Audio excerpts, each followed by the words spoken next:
Salahuddin Ayyubi ने दोनों फौजों को मुतखम करने का वक्त 7 रोज मुकर्रर किया था। कागजी कार्रवाई होते रहना जी पूरी तरह तावन करता रहा। 4 रोज गुजर चुके थे। इस दौरान नाजी की बार सलाहुद्दीन अय्यूबी से मलालिक नास ने कोई शिकायत न की। तफसीली रिपोर्ट देकर सलाहुद्दीन अय्यूबी को मुतमईन कर दिया कि 7वीं रोज दोनों फौजा एक हो जाएंगी। सलाहुद्दीन अय्यूबी के नायबीन ने भया से यकीन दिलाया कहना जी दियानत दारी से तावन कर रहा है।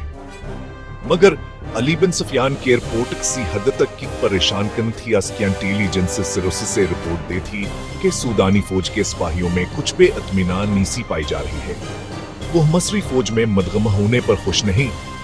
उनके दरमियान अफवाहें फैलाई जा रही थी कि मसरी फौज में मदगमान की हैसियत गुलामी कैसी हो जाएगा, नहीं माल गनीमत भी नहीं मिलेगा और उनसे बर्बरदारी का काम लिया जाएगा, और सबसे बड़ी बात यह है कहा नहीं शराब नोशी की इजाजत नहीं होगी। अली बिन सुफियान ने यह रिपोर्टें सलाहुद्दीन अय्यूबी तक पहुंचा दी। अय्यूबी ने कहा कि ये लोग तवील मुद्दत से ऐश कर रहे हैं, उन्हें नई तब्दीली यकीन पसंद नहीं आएगी।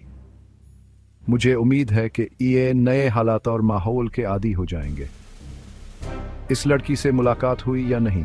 सलाह भी नहीं। सलाहुद्दीन अय्यूबी ने पूछा। नहीं, अली बिन सुफियान ने जवाब दिया, इससे मुलाकात मुमकिन नजर नहीं आती। मेरे आदमी नाकाम हो चुके हैं। नाजी ने उसे कैद कर रखा है।